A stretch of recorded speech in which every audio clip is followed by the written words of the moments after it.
Welcome back. In an earlier tutorial we created a base project, and in this short video tutorial we will create a communication driver, create a station or PLC associated to that communication driver, and import our tag variables directly from a PLC program file. If we right click on comm drivers, we can see that we can add a new comm driver. Configuration window will appear that allows you to see all the native drivers that are included in Movicon 11.3.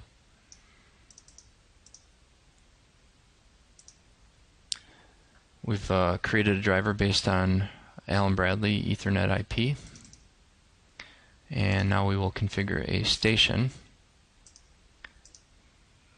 You can see there's several selections. We're going to select ControlLogix CompactLogix, give it its own unique name, and configure a generic IP address.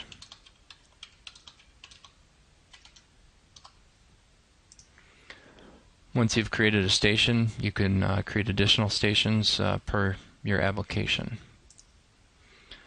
Now that a station's been created, I can import variables from a PLC file. In this case, Movicon looks to utilize the RS Logix5000 import-export file, which is a L5K file.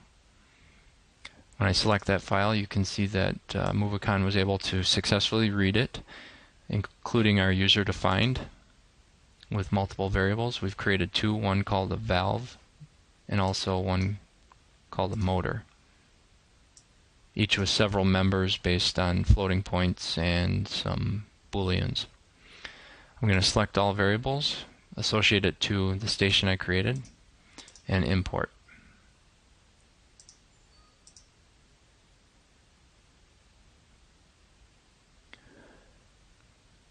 If you look in the real-time database under variables now, you can see that I was able to successfully import my variables. If we look at a structure, we can see that the members are available, and the actual connection to the PLC is at the top level here. So you configure the connection at your structure. So valve 1 is connected to the PLC valve 1 user defined, and all the members are automatically configured.